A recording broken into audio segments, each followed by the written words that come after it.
Friends.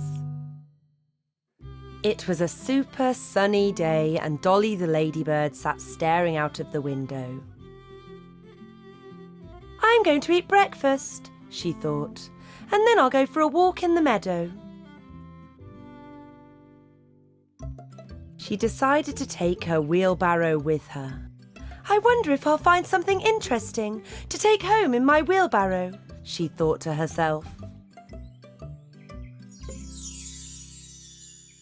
Goodness me, said Dolly. What a lovely red cherry. That's just perfect for my lunch.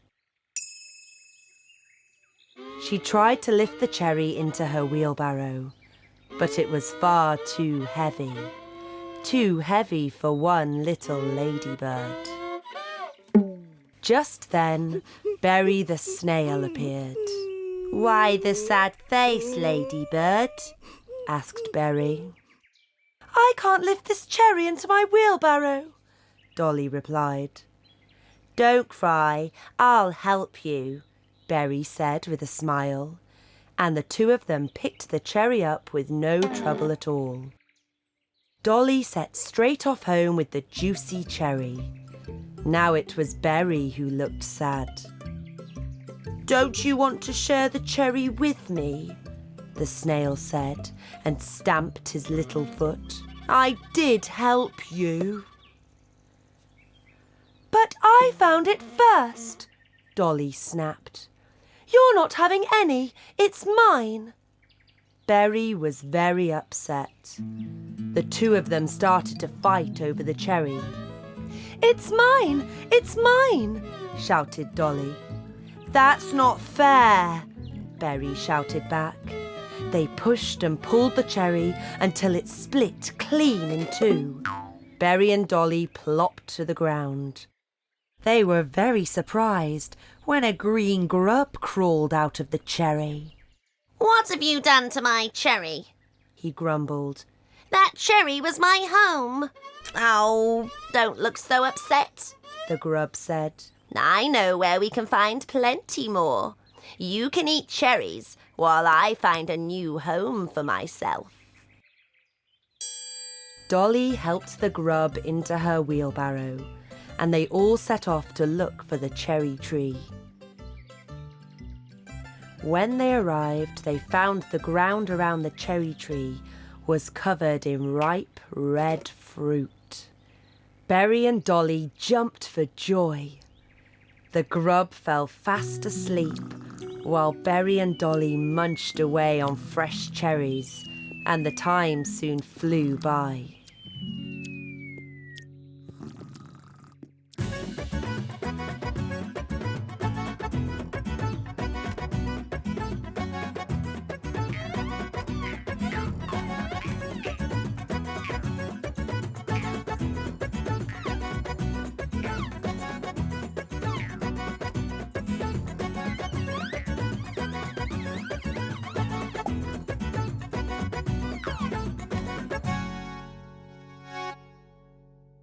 It was getting late, so they decided to go home, but this time with 2 cherries, one for Dolly and one for Berry.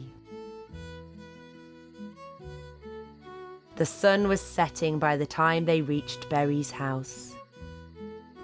They took his cherry out of the wheelbarrow and said goodbye. Berry went inside and waved to Dolly from the window. Berry soon fell fast asleep after such an exciting day. The little snail dreamt about playing in cherries with Dolly and eating until their tummies were full. Then Dolly got back home and went straight to bed. From that day on, Berry and Dolly were the best of friends. Little kids and big kids. There were 2 football pitches next to the kindergarten. The little kids played next to the pine tree. Bubble the baby beetle was the captain, the little bark beetle was goalie, and the ant boys made up the rest of the team. The big kids played in the shade of the oak tree. Stanley the stag beetle, Balthazar the bumblebee, Eddie the potato beetle, and Berry the snail boy. The little kids played with a spotty rubber ball. The big kids had a proper football. One autumn day, Balthazar picked up the little kid's ball and he started to do tricks with it. Look at this, He teased. give it back, it's ours. Bubble whined. I only want to show you how high I can kick it. Boasted Balthazar, and he gave the rubber ball a mighty kick. He kicked it so hard that the ball burst.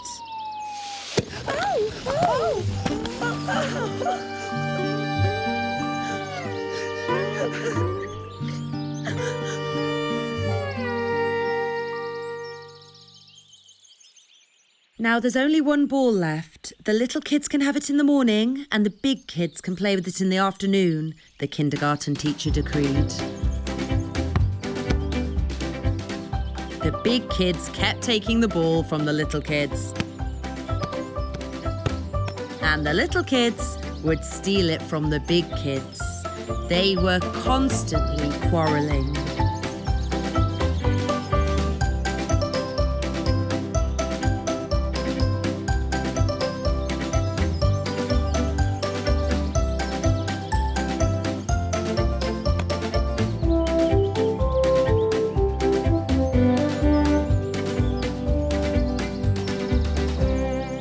Why don't you play together? Dolly asked the boys. Together? Never. The little kids are weedy and clumsy, yelled Stanley the stag beetle. And the big kids are horrid and pushy, the little ant boy shouted back. Stop being so silly. Play a match instead. Little kids versus big kids. How can 4 little kids win against 4 big kids? The bark beetle complained. All right then. Leapy and I will join in with the little kids. Then there'll be 6 of us against 4 big kids. How about that? The ladybird girl asked. Super, they all agreed. They started to play. They had so much fun that they hardly noticed the time fly by.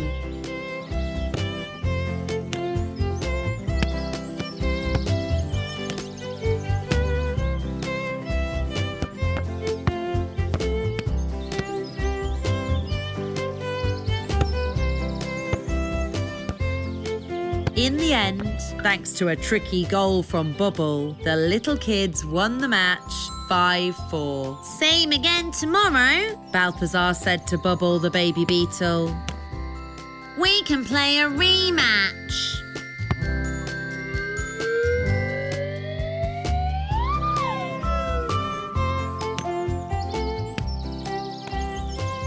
The next day, they played the rematch. This time, the big kids beat Bubbles' team 4-3.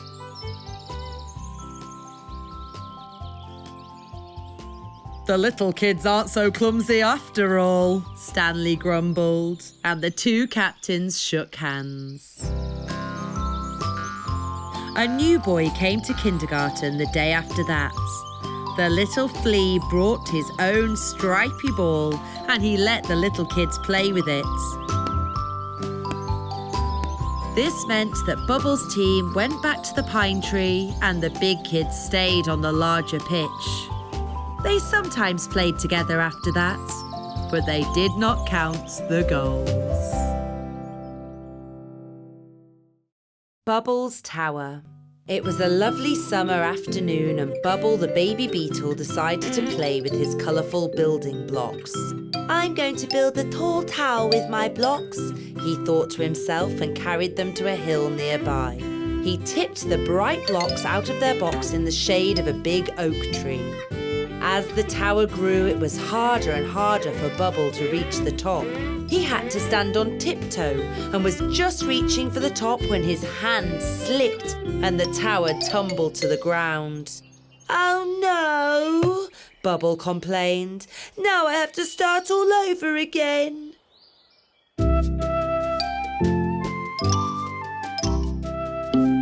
So the baby beetle started again from the beginning.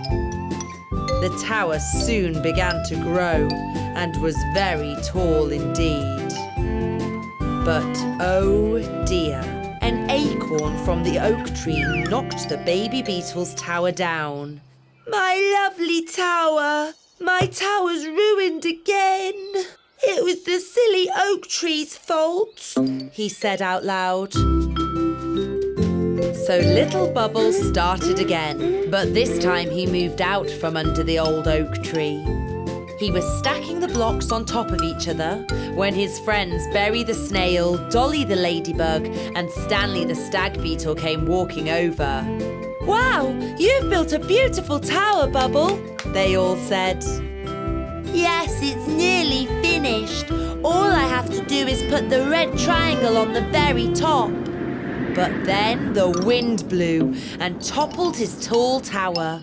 Bubble got very angry. I don't believe it. I don't want to build towers anymore. I'm going home. His friends ran after him. Bubble, wait! Why don't we rebuild your tower together? No, I don't want to build towers anymore. You can't build a really high tower with this many blocks anyway, grumbled. He went into his house and slammed the door shut. How can we help Bubble? Dolly puzzled. We've got to think of a way to cheer him up somehow. I know what we can do, Stanley said. I've got another set of building blocks at home. I'll go and fetch them so we can build a really high tower together. That's a super idea. I've a box full of building blocks too. And I'll bring mine. We'll build the tallest tower ever. Berry pulled his blocks in a little trailer. Dolly pushed hers in a wheelbarrow. And Stanley carried his in a big basket. Hello, Bubble. Look, we brought our building blocks. Why don't we build a big tower together? Dolly asked nicely. We could build it in your house so that the wind won't knock it down again, Berry added. Goodness me, look at all those building blocks. We'll be able to build a very big tower with them, the baby beetle said with a smile.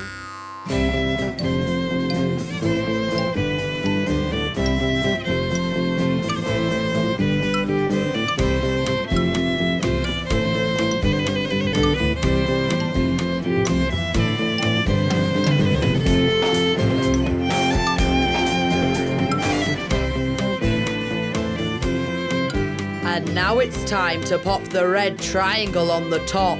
You should put it on, Bubble, Stanley suggested.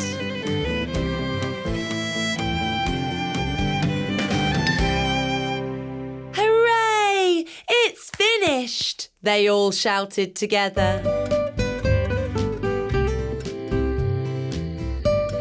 Then Berry, Dolly and Stanley said goodnight to Bubble. The baby beetle went to bed very happy that night. He stared at the tower until he fell fast asleep. Alfonso's Fiddle. One autumn day, Alfonso the cricket stood happily playing his fiddle in the mushroom field. The forest friends were all enjoying the lovely music. The little ants were playing football on the hill. But oh dear, the ball bounced away and knocked the fiddle clean out of Alfonso's hands. Alfonso shouted in horror, "My fiddle!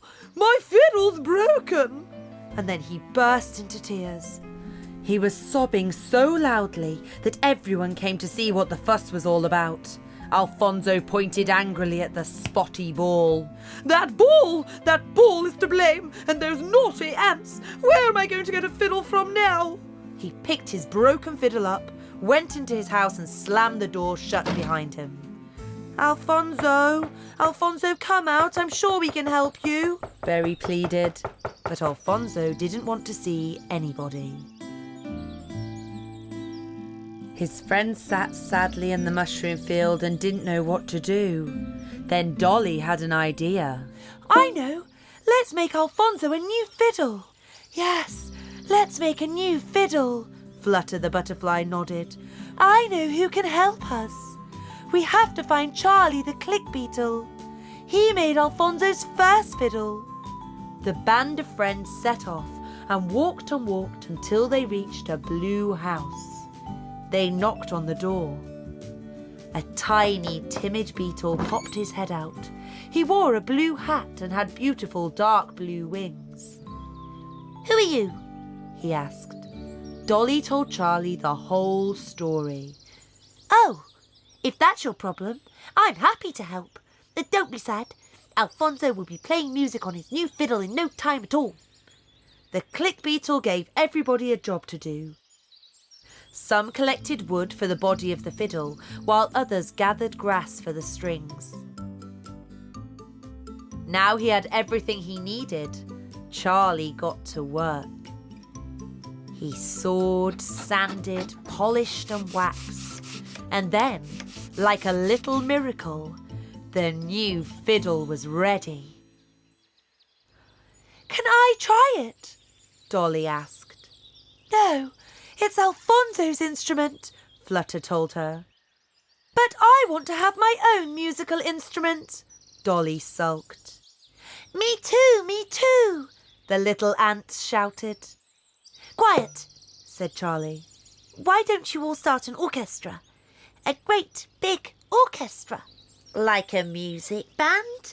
And everybody could have their own instrument?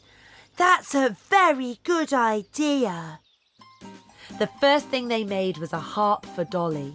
Stanley the stag beetle got a double bass, and Eddie the potato beetle had a cello.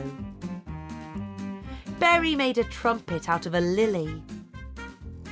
Morris the maybug made a horn from a honeysuckle flower. The big spider used horse chestnuts and acorns for drums, whilst Zephyr and Leapy made cymbals out of pebbles.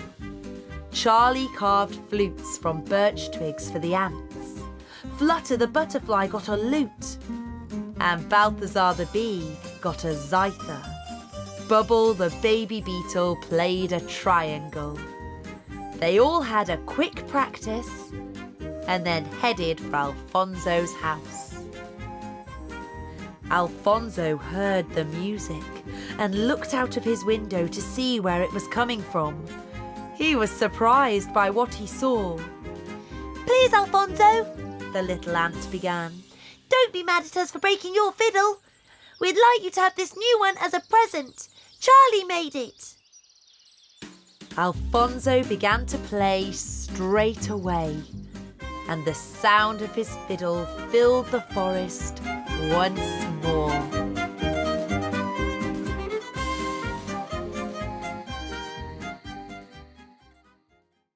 July. Alfonso's Ice Lollies. One warm summer day, Alfonso the cricket invited Bubble the flower beetle, Berry the snail boy, and Dolly the ladybird girl to his house for the afternoon. Let's make ice lollies, he suggested. But what from and how? Asked Bubble. It's very simple. We just squash a little fruit and put it in paper cups. Then we put sticks in to make ice lollies. Then we pop the cups into the freezer and wait until they're frozen. Then we pull them out of the cups and they're finished. So they made the puree, filled the cups and put them in the freezer. We can play memory while they're freezing. I've brought my memory cards with me, said Bubble. The cards were circular with pictures of all kinds of fruit on them. There were 2 of each, and the game was to find the matching card.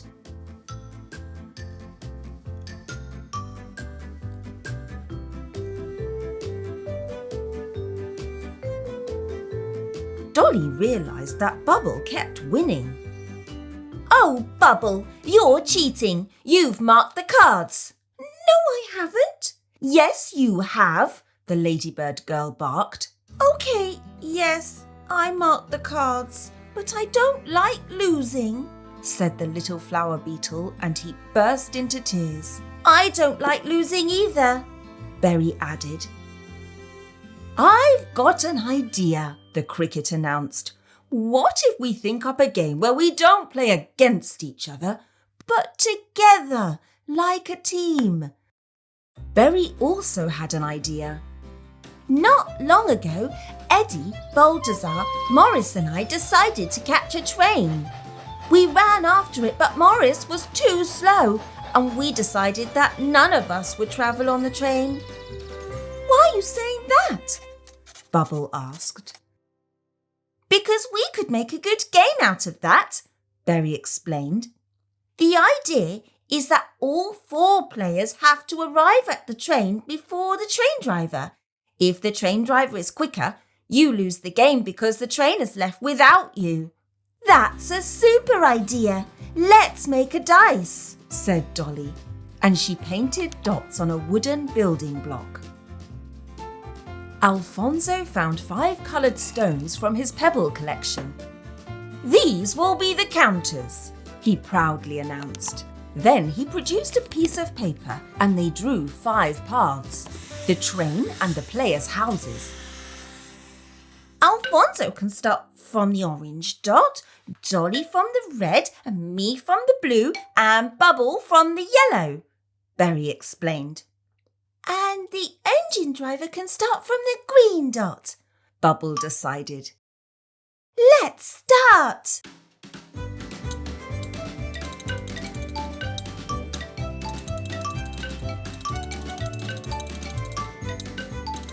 The engine driver was very nearly there when the last of the 4 players arrived at the platform. Yes, we won! Bubble shouted out. It's time we checked on the ice lollies, the cricket interrupted. Alfonso was right, and the ice lollies were frozen. They all enjoyed their ice-cold treats. Come on, let's go for a swim, said Alfonso when they had all eaten their lollies. They were soon joined by a visitor as the rainbow fish swam past them. Berry and Dolly asked their fishy friend to let them jump off its back into the water, and it happily joined in the fun.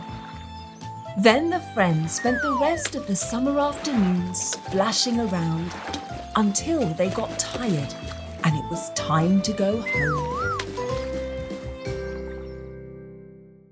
The Ant Choir. The little forest friends decided to bid farewell to the year with a concert. Tomorrow's going to be the last day of the year, Dr. Owl announced. Everyone needs to be here by nightfall and we'll make music together. I shall be the conductor. The ant choir will sing and we'll accompany them on bells, rattles and drums, said Dolly, the ladybird girl. But where will we get things like that from? We should make them ourselves, Flutter suggested. Come over to my house tomorrow and bring anything that might be useful with you. Conkers, pine cones, sticks. I've got a whole box of bells. I'll bring that too, said Iris the ice beetle. Hooray! That's a super idea, the others cheered. They all got up very early the next morning and met at Flutter's house. They started designing their instruments. They soon had lots of drawings of their designs. They all made different things. Dolly blew an egg, put rice in it, placed it between 2 spoons and wrapped sticky tape around the whole thing. It made a super little rattle. Bubble put little pebbles in a tin can. It was much louder than Dolly's. Stanley made a funny drum out of a round box, a few wooden beads, strings and a stick. Berry filled a cardboard tube with beans. Balthazar made a conker rattle. He drilled a hole in a handful of conkers, threaded them on a piece of wire and jangled them with pride. Flutter found some metal bottle tops, tied them on strings and then tied the strings to the end of a stick. It made a great clattering sound. They all practiced enthusiastically with their instruments, and the whole house was shaking from the din when Iris walked in. I've lost my bells, she sobbed sadly. Let's go and look for them, Berry suggested. They'll be by the side of the path somewhere. All we have to do is follow the sledge path. They all set out into the snowy forest.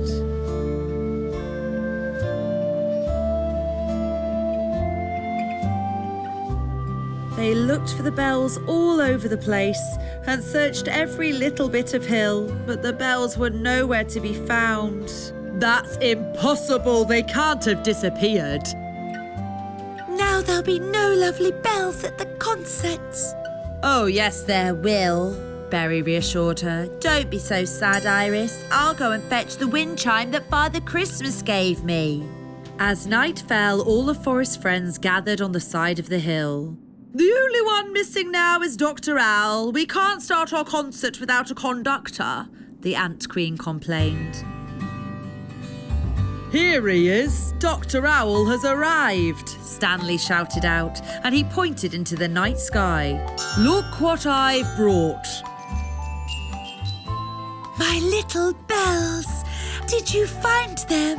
Iris asked, sounding a little surprised. Yes, I saw them twinkling down on the snowy ground and I picked them all up, the old owl said proudly. That's why we couldn't find anything on the hill, Iris chuckled, and she gave Dr. Owl a hug.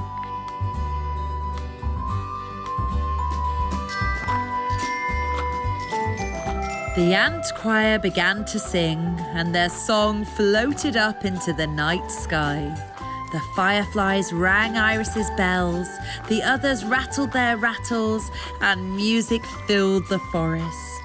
They sang and played until dawn the next day, and they all welcomed in the new year with friendly cheer. Gingerbread. December had arrived, and the forest was covered in a thick quilt of snow. Berry and Dolly were sitting chatting in the ladybird's dotty house.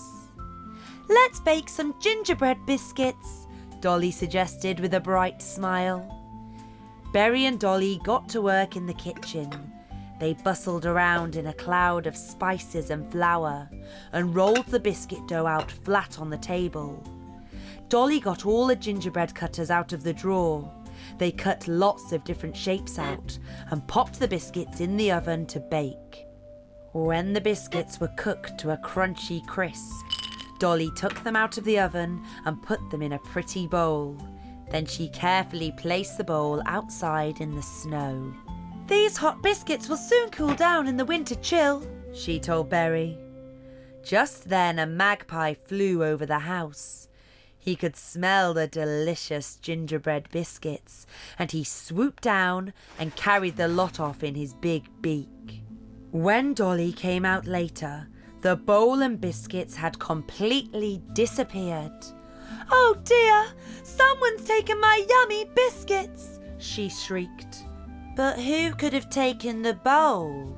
Berry asked. Berry and Dolly decided to go and search in the forest. The first friend they ran into was Iris the ice beetle. "Oh, Iris, someone has taken my yellow bowl full of fresh gingerbread biscuits. You didn't see who it was, did you?" Dolly asked.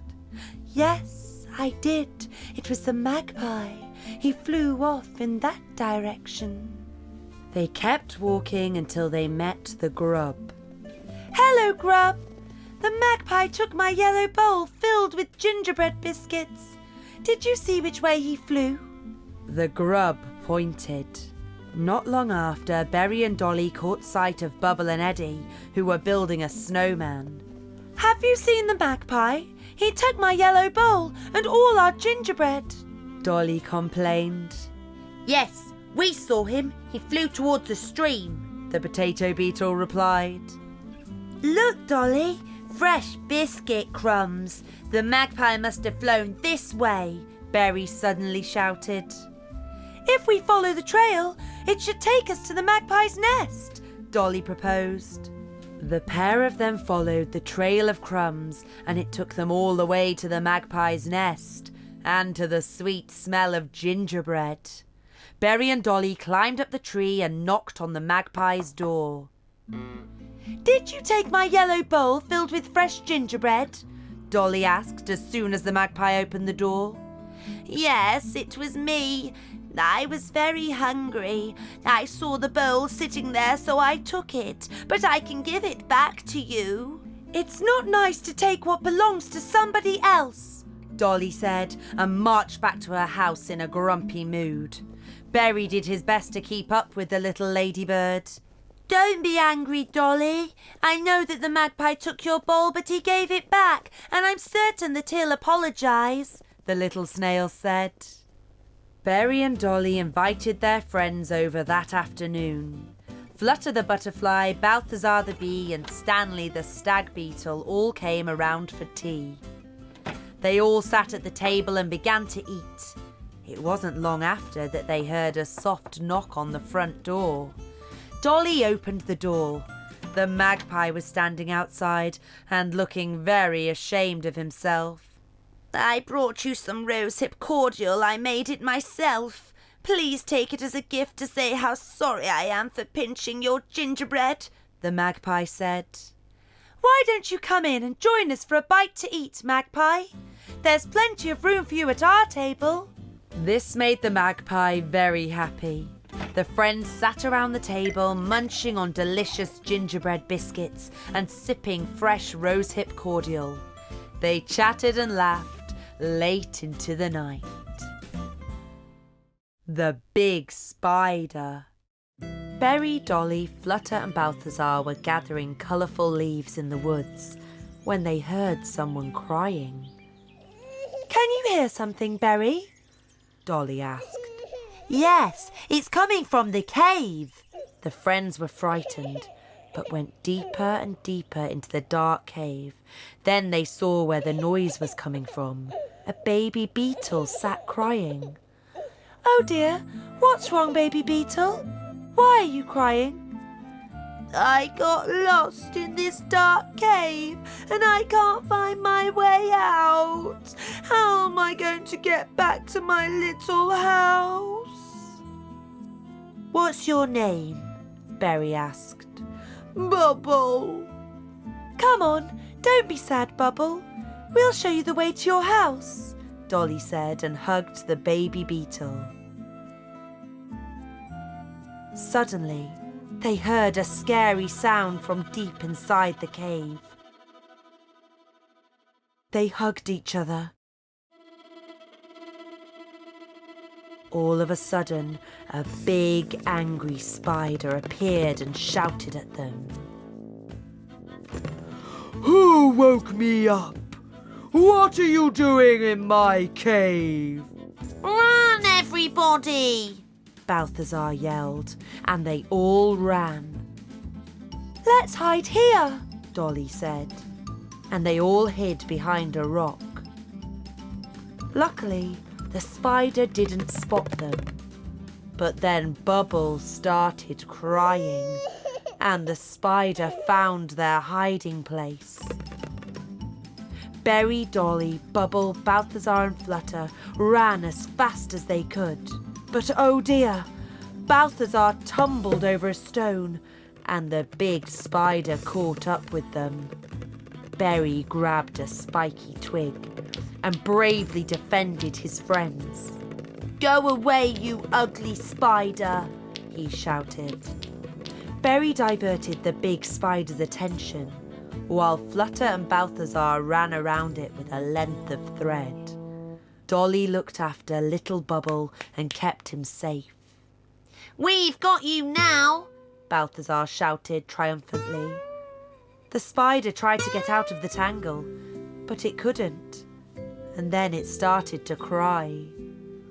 I didn't want to hurt you, I've never hurt anybody before. I was just mad because you woke me up. Please let me go. I'll show you the way out of the cave. Do you promise you really won't hurt us? Berry asked. Yes, I promise. Climb on my back and I'll carry you out. They all sat on the spider's back and were soon outside again. It's time for us to say goodbye. Please come and see me again. Thank you for your help, Spider, Flutter said. Bubble had fallen asleep in the ladybird's arms. What should we do with him?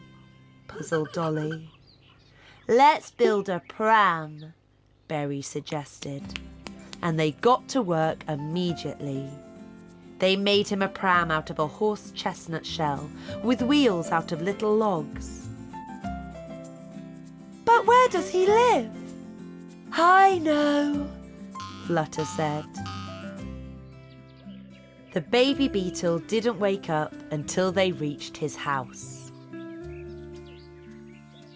Oh, my little house. Have you brought me home? Thank you so much. Good night, little Bubble. Sleep tight and don't go into that cave all by yourself again because you'll get lost, Berry and Dolly said. Then they gave Bubble a hug.